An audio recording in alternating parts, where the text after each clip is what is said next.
नमस्कार सर्वांना, श्री स्वामी समर्थ. तुमच्या सर्वांचं अगदी मनापासून माझ्या या छोट्याशा यूट्यूब चॅनलमध्ये स्वागत आहे. तर ताईंनो आणि दादांनो, दत्त जयंती ही लवकरच येत आहे. तर दत्त जयंतीच्या निमित्ताने तुम्हाला गुरुचरित्रामधील हा एक अध्याय वाचायचा आहे. तर दत्त जयंती ही 4 डिसेंबर 2025ला आहे. तर तत्पूर्वी तुम्हाला गुरुचरित्रामधील हा एक अध्याय वाचायचा आहे.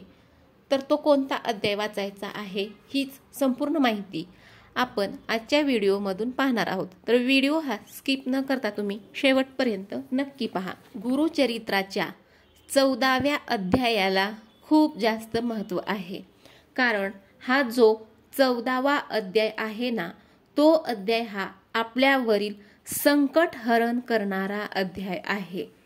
14व्या अध्यायाच्या संकल्पाने आपल्याला लवकरात लवकर फळ हे मिळतं आणि आपल्या जीवनात कितीही कठीण प्रसंग येऊ द्या, आपण त्यांना सामोरं जाऊ शकतो. तर त्यामुळं तुम्हाला ताईंनो आणि दादांनो श्री गुरुचरित्रातील 14व्या अध्यायाचं हे पठण करायचं आहे. दत्त जयंतीच्या निमित्ताने तुम्ही दत्त जयंतीपर्यंत हा अध्याय रोज पठण करायचा आहे. तर श्री गुरुचरित्रातील 14व्या अध्यायाचं जर तुम्ही वाचन केलं तर त्याने तुम्हाला का फळ मिळतं. तर मित्रांनो, गुरुचरित्राचा 14वा अध्याय आहे तो आपण रोज वाचला तर आपल्याला विरोधकांची भीती ही कसलीच उरत नाही. आपल्या विरोधकांपासून जर आपल्याला कोणताही धोका असेल तर गुरुकृपेनं आपले विरोधक हे आपल्याला कोणत्याही प्रकारची इजाही करू शकणार नाहीत. नकारात्मक विचारांपासून देखील आपली सुटका होईल.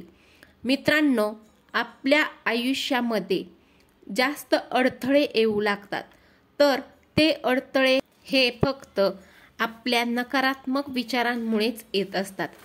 जर आपण रोज 14व्या अध्यायाचं अगदी मनापासून वाचन करत असू तर नक्कीच अशा नकारात्मक विचारातून आपण बाहेर येऊ शकू आणि सकारात्मक विचारांशी जोडले जाऊ शकू. तर मित्रांनो, 14व्या अध्यायाचं वाचन केल्याने आपल्या जीवनातील जी काही संकट आहेत तर ती सर्व संकटे ही दूर होतात. अडचणींमधून मुक्त होण्यासाठी 14वा अध्याय वाचला जातो. ताईंनो, 14वा अध्याय क्रूर यवनास शासन नावाने ओळखला जातो. या धावपळीच्या जीवनात जर तुम्हाला अध्याय वाचायला वेळ मिळत नाही, तर तुम्ही जॉबवरती जात असाल, तर जर तुम्हाला बसमध्ये वेळ मिळाला तर तुम्ही बसमध्ये सुद्धा हा अध्याय वाचू शकता.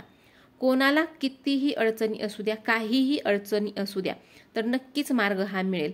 किंवा मार्ग मिळत नसेल, किंवा मानसिक त्रास होत आहे, किंवा कोणत्याच कामात यश देखील मिळत नाहीये, तर ताईंनो, तुम्ही 14वा अध्याय वाचू शकता. हा 14वा अध्याय आहे तो तुम्हाला तुमच्या प्रत्येक संकटामधून बाहेर काढेल. बघा ताईंनो आणि दादांनो, आपल्या घरात कोणी आजारी असेल, काही केलं तरी फरक पडत नाही, तर तुम्ही नक्कीच 14वा अध्याय वाचा. तुम्हाला नक्कीच मार्ग मिळेल व सर्व संकट आहेत ती दूर होतील. कारण 14वा अध्याय खूप प्रभावशाली अध्याय आहे.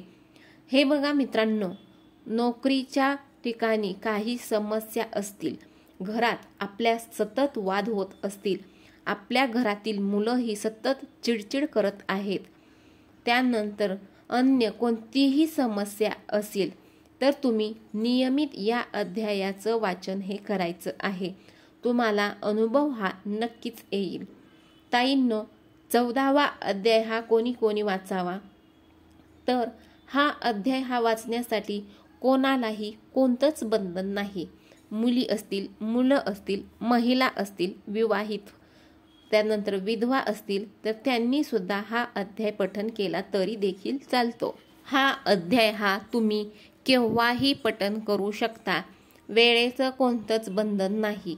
जर तुम्हाला वाटलं सकाळी देवपूजेच्या दरम्यान अध्याय पठण करावा तर करू शकता, किंवा पहाटे पठण केला तरी चालतो. ज्यांना कोणाला वेळ मिळत नाही त्यांनी संध्याकाळी पठण केला तरी देखील चालेल. हा अध्याय पठण करण्यासाठी ताईंनो आणि दादांनो, हा अध्याय जर का तुम्हाला पठण करायचा असेल तर हा अध्याय पठण करण्यासाठी फक्त 3.5 ते 4 मिनिटे लागतात। हा अध्याय पठण करताना फक्त दुपारी 12 ते 12:30 मध्ये तुम्ही अध्याय पठण करू शकत नाही, कारण ही वेळ ही दत्त महाराजांची दीक्षेची वेळ असते। ही वेळ सोडून दिवसभरात तुम्ही कधीही पठण करू शकता। ताईंनो आणि दादांनो, तुम्हाला जसा वेळ मिळेल 7, 11, 21, 51, 108 याच्यापेक्षा जास्त वेळा सुद्धा तुम्ही पठण करू शकता। आपण हा अध्याय पठण करत असताना संकल्प करावा का? आता तुम्हाला हा प्रश्न पडला असेल की अध्याय पठण करताना संकल्प करावा का? तर मित्रांनो, आपण नित्यसेवेत जर हा अध्याय रोज वाचत असेल तर संकल्प करायची गरज नाही। जर संकल्प करायचा असेल तर सकाळी लवकर उठून स्नान करून घ्यायचं आहे, आपली सकाळची देवपूजा करून घ्यायची आहे। त्यानंतर आपल्याला स्वामींचा एक फोटो लागणार आहे, त्या फोटो समोर बसून हातात थोडं पाणी, अक्षता आणि फुलं हातात घेऊन आपलं स्वतःचं नाव आणि गोत्र बोलून आपण संकल्प करायचा आहे। आपली जी काही इच्छा आहे ती स्वामींना सांगायची आहे।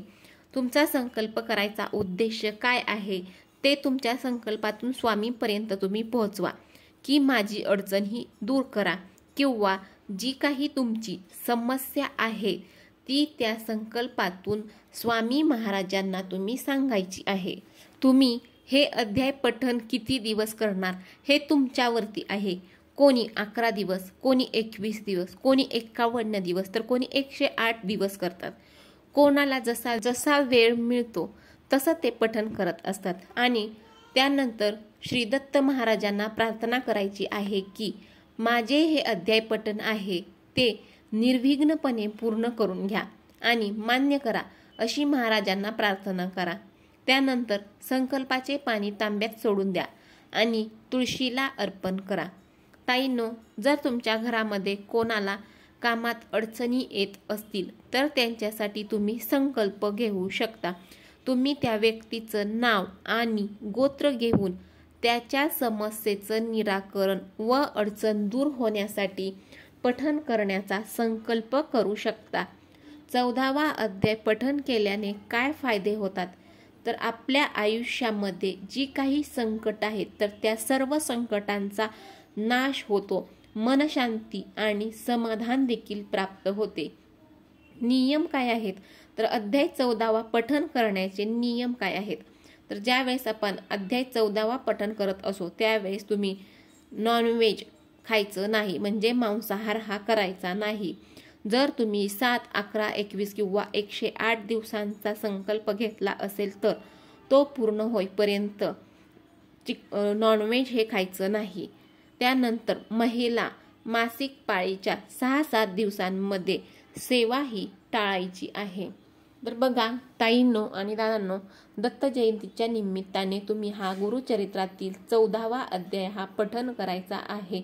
जर तुम्ही तो अध्याय पठण केला तर तुमची सर्व संकट आहेत तर त्या सर्व संकटांचा नाश होणार आहे। जर व्हिडिओमधील माहिती पूर्ण वाटली असेल तर व्हिडिओला नक्की लाईक करा, शेअर करा आणि चॅनलला सबस्क्राईब करा।